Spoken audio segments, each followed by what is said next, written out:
السلام عليكم ورحمة الله. أشاغم متابعي قناة بلاك أندرويد المعلومة. في الفيديو دي إن شاء الله هوريكم إزاي تنزل كيبورد الآيفون على أجهزة الأندرويد. لو كنت مهتم بالمجال ده ابقى معنا بعد هذا الفاصل القصير.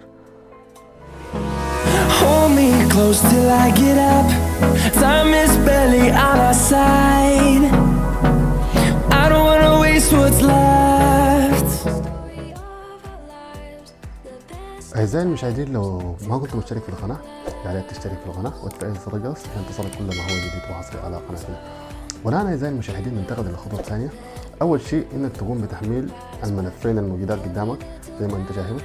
أولا نقوم بتحميل هذا الملف iOS ثيم، نقوم بتحميله. أنا قمت بتحميلها تطبيق، لذلك أنا نقوم بتحميلها مرة أخرى.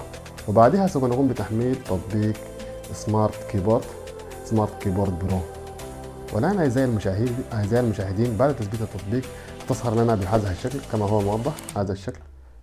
نقوم بفتح التطبيق، نفتح تطبيق سمارت كيبورد. بعدها نقوم بالضغط هنا،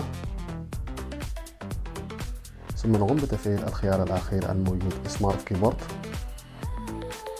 نضغط موافقة، ثم نضغط موافقة أيضا. والآن نقوم بالضغط هنا تبديل أساليب الإدخال. نقوم باختيار سمارت كيبورد كما هو موضح، ثم ننتقل الخطوة الأخيرة. ولكن قبل إنهاء العملية نقوم بالضغط هنا على إعدادات، ثم نقوم بدخول إلى إعدادات عامة، ونقوم بتغيير الشكل. نقوم بالضغط على سمح، ثم نقوم بالنزول أسفل القائمة ونختار OS 9، ونقوم بالخروج، ثم نقوم بإدخال اللغات. نقوم باختيار اللغة، نختار اللغة العربية كما هو موضح، خط موافق، ثم نقوم باختيار لغة أخرى. مثلا على سبيل المثال سوف نقوم باختيار الإنجليزية، ونقوم بفتح رسالة حتى نرى إذا كان الكيبورد تعمل أو لا.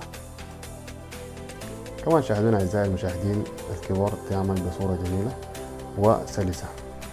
بهذا قد نكون قد وصلنا إلى نهاية هذه الحلقة، نرجو الاشتراك في القناة وتفعيل زر الجرس.